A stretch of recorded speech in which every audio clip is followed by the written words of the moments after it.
In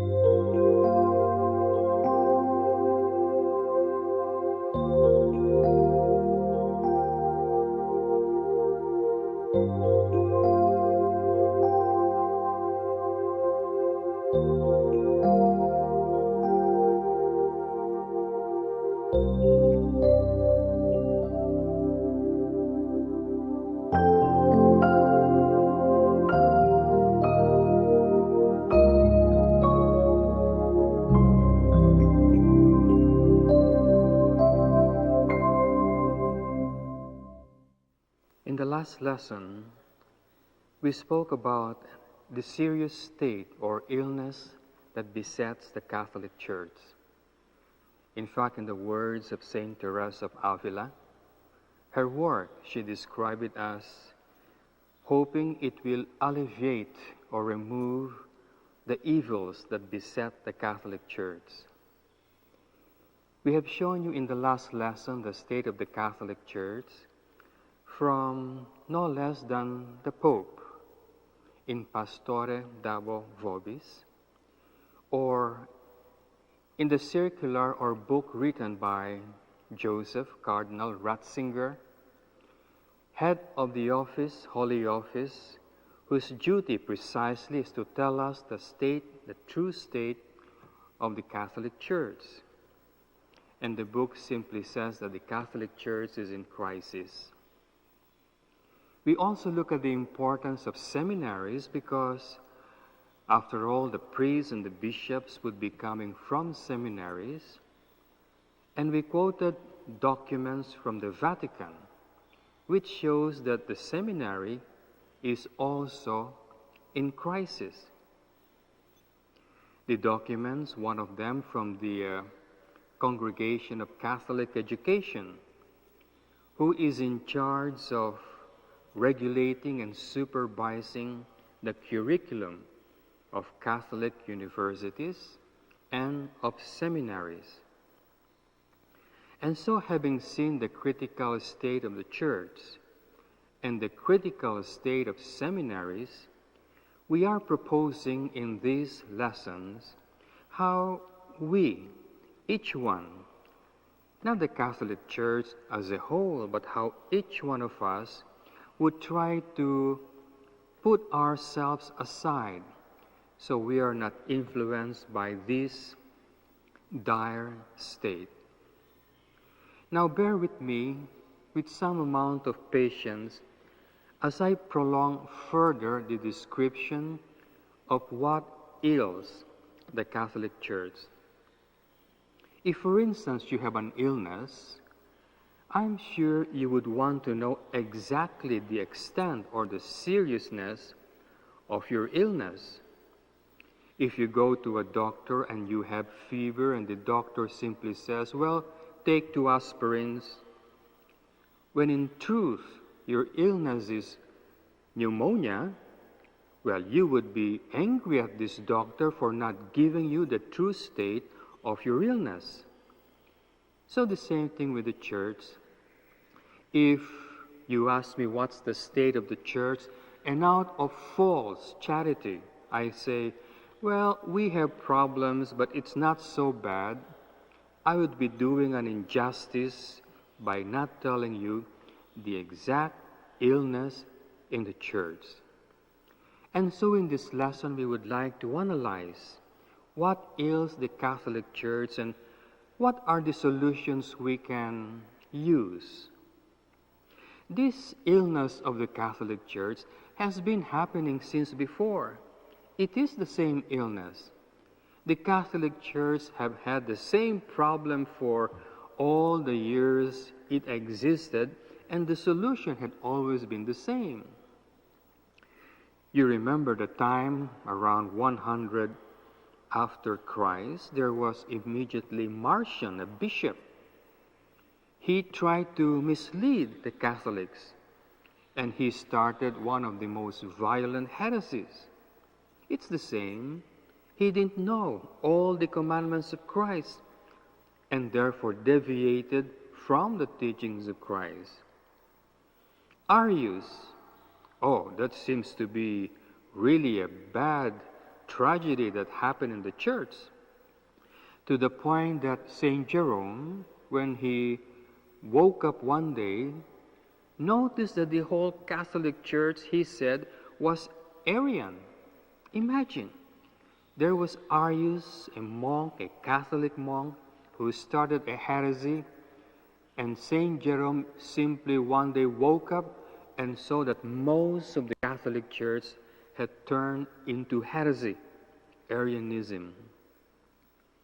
Well, those people during that age were lucky because they were surrounded by fathers of the church who pounced immediately on these heresies and showed what commandments of Christ these heretics are denying or refusing to obey.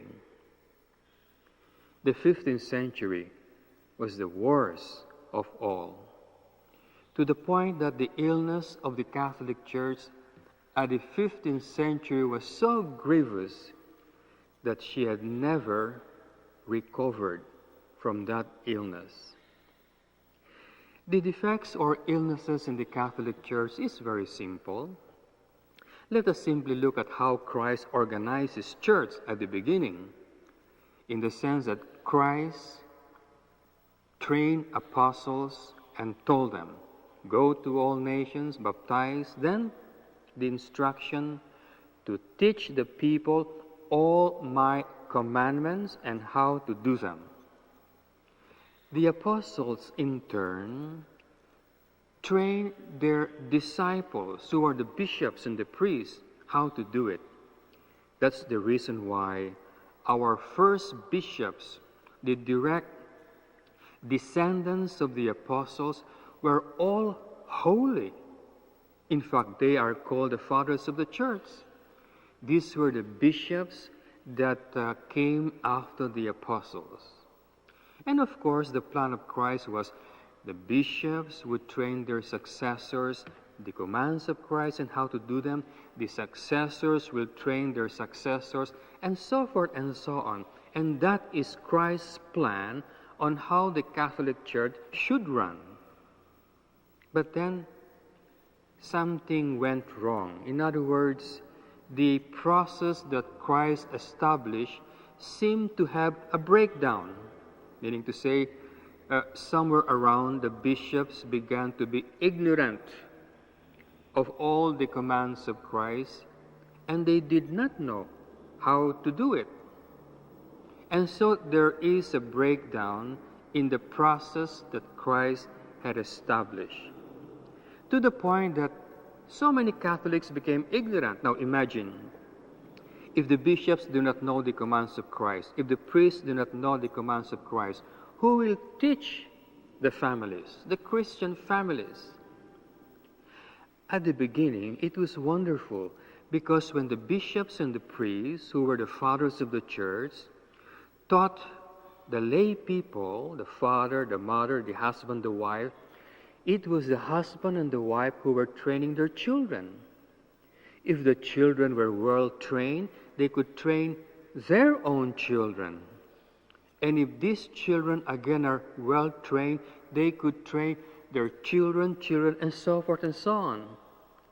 But precisely this is not what happened. In the sense that, like a family, the father trains the children, but because of worldliness, these children began to exempt themselves from certain commands. And so now, there is lacking among the commands of Christ. Before they knew all, they subtracted 2 or 3 which they did not like, and so it was diminished. And in the commandments of Christ, when you take out one, or like certain bags, if you pull one thread, everything goes. And so the children eventually were ignorant of all the commands of Christ. The same thing happened to the bishops and the priests. There were certain commands they did not like. They sort of exempted themselves or simply forgot about it. And before you know it, they knew nothing of the commands of Christ. Now, if the bishops, the priests, and the parents do not know the commands of Christ, in one generation you will have a generation of Catholics who are completely ignorant of the commands of Christ. Here is where we explained last lesson the thermostat of the Catholic Church. You see, when the Catholic Church are running out of people who know the commands of Christ, when it drops down to a critical level, God intervenes. He doesn't want to intervene. He has given us the manner in which things should go automatically. But if God does not intervene, then the gates of hell would have prevailed against the church. So God would intervene, and this is what we call the golden thread, meaning to say, you know, the history of the Catholic Church is a history of people who disobey the commands of Christ. But on the side is a golden thread, very fine golden thread, numbers of people who learn the commands of Christ directly from God or from the fathers of the church. And this is always a tiny portion of the Catholic Church. There is no such thing as a grand revival. No, there is nothing. It's just a thread, a golden thread. And we mentioned examples last lesson, like Saint Teresa of Avila. Saint Teresa of Avila was trained exactly like all her nuns whom, if you remember, went on strike against her. She was trained exactly like all the nuns who wanted her dead. Now, her training was exactly like the other nuns. How come she was different? She knew the commands of Christ. It was directly revealed to her by Christ. She was having ecstasy and visions wherein Christ explained to her His commands, plus the fact that she consulted the fathers of the church in one of the most famous books among the fathers, Morals. From here, therefore, we shall show you more examples of what caused the illnesses in the Catholic Church, how God Himself intervened with solutions.